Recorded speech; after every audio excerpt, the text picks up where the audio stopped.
Bismillahirrahmanirrahim. Assalamualaikum warahmatullahi wabarakatuh. Alhamdulillahi rabbil alamin. Wassalatu wassalamu ala asyrafil anbiya'i wal mursalin Sayyidina wa maulana Muhammadin wa ala alihi wa ashabihi ajma'in. Amma ba'du. Qala Allah ta'ala fi kitabihil karim, a'udzu billahi minasy syaithanir rajim. Bismillahirrahmanirrahim.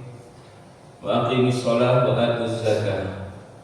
Wa qala Rasulullah sallallahu alaihi wasallam, khairun nas anfa'uhum linnas. Bapak Ibu hadirin jamaah salat subuh yang dimuliakan Allah Subhanahu wa taala.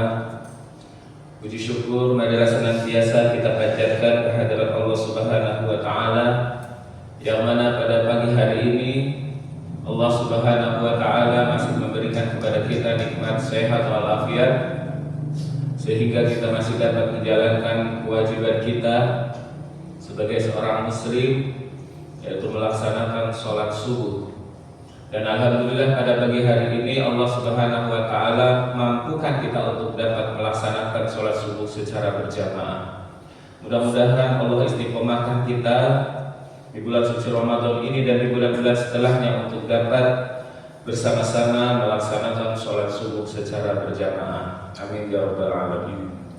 Salawat dan salam semoga selalu tercurahkan kepada junjungan kita Nabi yang mulia, Nabi besar Muhammad sallallahu alaihi wasallam, suri tauladan kita, uswatul hasanah kita, Nabi yang mulia. Mudah-mudahan kita mampu meneladani beliau sehingga kita termasuk umatnya yang kelak mendapatkan syafaatnya di yaumil qiyamah. Amin ya rabbal alamin.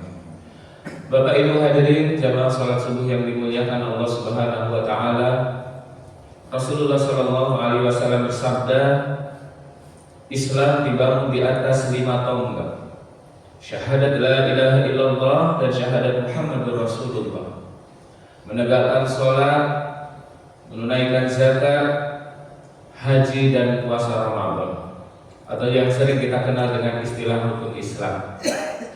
Kita sudah membahas 2 kalimat syahadat dan juga di pertemuan sebelumnya sudah membahas tentang sholat. Pada kesempatan pagi hari ini kita sedikit membahas tentang zakat. Bapak Ibu yang dirahmati Allah Subhanahu wa taala, harta itu adalah alat.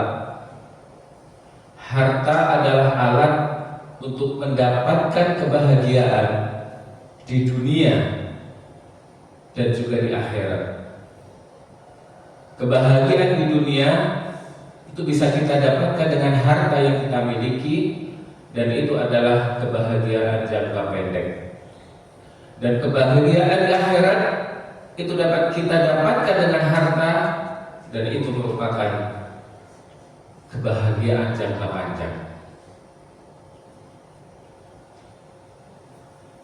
Dan alat atau harta yang kita miliki janganlah menjadi tujuan, tetap menjadi alat bagaimana harta yang kita miliki dapat menyebabkan kita mencapai tujuan, yaitu kebahagiaan di dunia dan kebahagiaan di akhirat. Dalam Al-Quran, ayat yang berbicara tentang haji ada sekitar 10. Ayat yang berbicara tentang puasa kurang lebih sekitar 13 ayat. Ayat yang berbicara tentang sholat ada sekitar 65 kali. Dan ayat yang berbicara tentang zakat, infak dan sedekah itu jauh lebih besar, jauh lebih banyak, yaitu sekitar 115 tempat. Ini menandakan bahwa kesolehan sosial itu begitu diutamakan dalam Islam. Ketika seseorang melaksanakan sholat, puasa, haji, yang akan terpengaruh langsung adalah dirinya sendiri. Berbeda dengan zakat, infak dan sedekah. Bukan hanya yang mendapatkan manfaat diri kita, tapi juga yang mendapatkan manfaat adalah orang lain di sekitar kita. Bapak Ibu yang dirahmati Allah Subhanahu wa taala, pertanyaannya kemudian, mengapa kita perlu membayar zakat? Yang pertama adalah supaya harta kita bersih. Manfaat zakat yang pertama adalah untuk membersihkan harta yang kita miliki. Bisa jadi ketika kita mengumpulkan harta, ada yang bercampur dengan sesuatu yang haram yang kita tidak tahu. Bisa jadi ketika kita mengumpulkan harta, ada barang yang subhat, tidak jelas kehalalan atau keharamannya yang bercampur yang kita tidak ketahui, dan itu perlu dibersihkan. Jangankan itu, kita sudah yakin harta yang kita miliki diperoleh dengan cara yang halal pun tetap wajib kita membayar zakat, karena sebagian dari harta yang kita miliki ada hak orang lain yang memang harus kita keluarkan.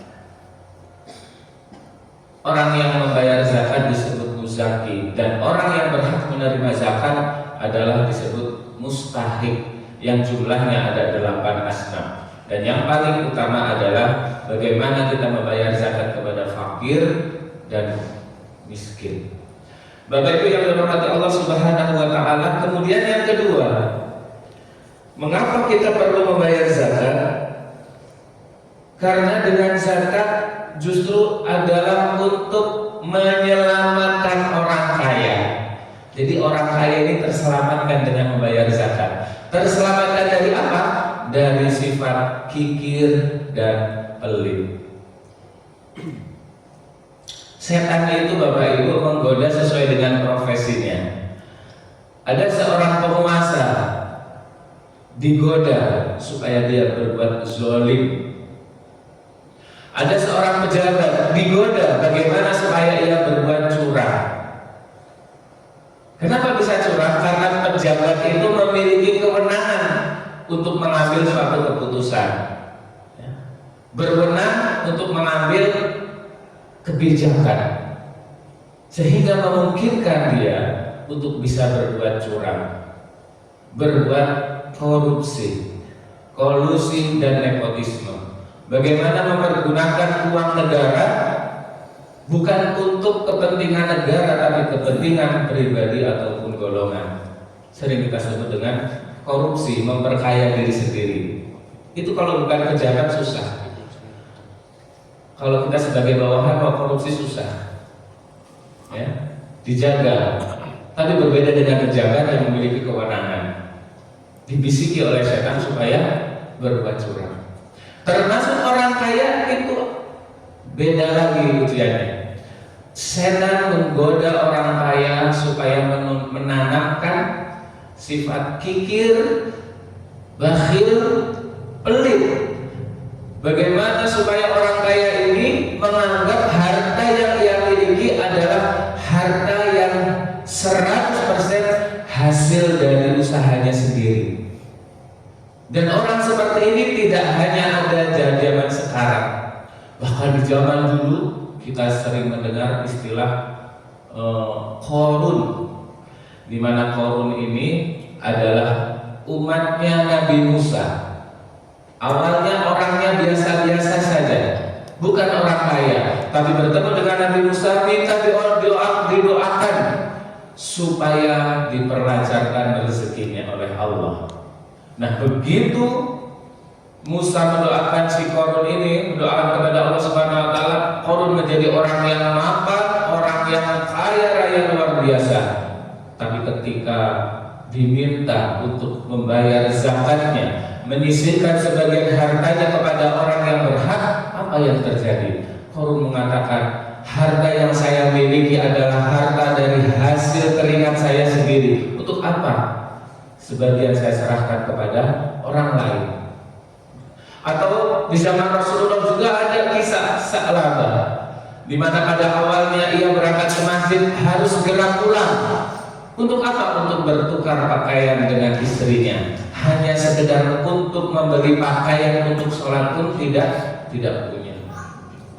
Lalu minta doakan Rasulullah Sallallahu Alaihi Wasallam supaya diberikan rezeki yang banyak. Didoakan oleh Rasulullah, tapi apa yang terjadi? Semakin lama semakin banyak hartanya, semakin sibuk sehingga terlambat ke masjid. Semakin lama semakin jauh kerjanya, semakin banyak hartanya, banyak yang diurusi, akhirnya tidak ke masjid.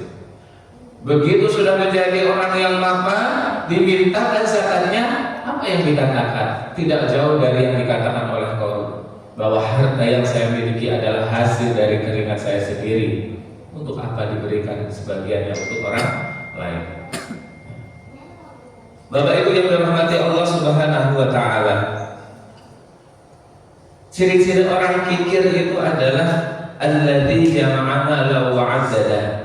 Kerjaannya itu menghitung, mengumpulkan, menghitung, mengumpulkan, menghitung, mengumpulkan harta, sampai menganggap bahwa harta yang ia miliki seolah-olah akan kekal ia miliki, seolah-olah akan dibawa mati. Padahal ketika kita sudah meninggal dunia, itu bukan lagi harta kita, itu milik harta waris, ya. Itu milik ahli waris kita. Kita tidak tahu apakah harta itu akan dimanfaatkan untuk kepentingan agama ataupun kepentingan yang lain. Oleh karena itu, harta yang kita miliki adalah harta yang kita sedekahkan kepada orang lain. Itu yang akan kita temukan nanti di akhirat. Harta. Makanya ketika ada seorang yang meninggal dunia, maka satu penyesalan yang ia rasakan. Dia ingin hidup kembali, ya, beberapa saat ke dunia. Untuk apa? Bukan untuk sholat, bukan untuk zakat, melainkan untuk memberikan seluruh hartanya atau sebagian hartanya kepada jalan Allah. Karena apa? Karena itulah harta yang sebenarnya kita miliki, harta yang telah kita akan temukan di akhirat. Bapak Ibu yang dirahmati Allah Subhanahu wa taala, bisa karena terbiasa. Mari berlatih untuk berusaha menjadi orang kaya. Bagaimana caranya? Orang kaya itu idealnya suka memberi. Kita jadi orang miskin bisa berlatih menjadi kaya dengan menyisihkan sebagian harta yang kita miliki. Barangkali penghasilan 1 juta kita anggap miskin, tapi dengan 1 juta itu bisa menghidupi diri kita, istri kita, anak kita. Sisihkan sebagian yang kita miliki untuk berinfak. Kenapa? Ketika kita sudah menjadi kaya, maka akan terbiasa untuk memberikan. Jangan kebalikannya, berlatih menjadi orang miskin. Sudah banyak yang kita miliki, tapi inginnya diberi. Ya. Padahal Rasulullah Shallallahu Alaihi Wasallam mengatakan, tangan di atas lebih baik daripada tangan di bawah. Tangan di atas adalah orang yang memberi, dan tangan di bawah adalah orang yang meminta. Bapak Ibu yang dirahmati Allah Subhanahu wa taala, kemudian yang kedua, kemudian yang selanjutnya, mengapa kita perlu membayar zakat adalah menyelamatkan orang kaya juga dari sifat apa? Dari sifat tamak. Sifat tamak itu sifatnya monyet. Bapak Ibu tahu monyet? Monyet itu kalau dikasih pisang dimakan, ditaruh di mulutnya. Dikasih pisang lagi, ditaruh di tangan kanannya. Dikasih pisang lagi, ditaruh di tangan kirinya. Dikasih pisang lagi, diambil, dipegang oleh kakinya. Begitu teman-temannya, tetangganya dikasih makanan, ia berusaha untuk berebut. Itulah sifat monyet, ya. Tamak, serakah. Mudah-mudahan kita terhindar dari sifat serakah, karena memang meskipun adalah sifat manusia, manusia itu diberi 2 ladang emas, dia akan berpikir bagaimana caranya untuk mendapatkan ladang yang ketiga, dan seterusnya. Tidak akan cukup ketika mulutnya sudah di liang lahat, sudah meninggal dunia. Bapak Ibu rahmatullah Subhanahu wa taala, terakhir manfaat zakat adalah pemisah antara yang kaya dan yang miskin. Jangan sampai kekayaan yang kita miliki menjadikan tetangga kita, saudara kita, orang miskin di sekitar kita menjadi iri dan dengki, sehingga ketika kita tertimpa musibah, mereka bukannya sedih tapi mereka senang dengan melihat apa yang terjadi dengan kita.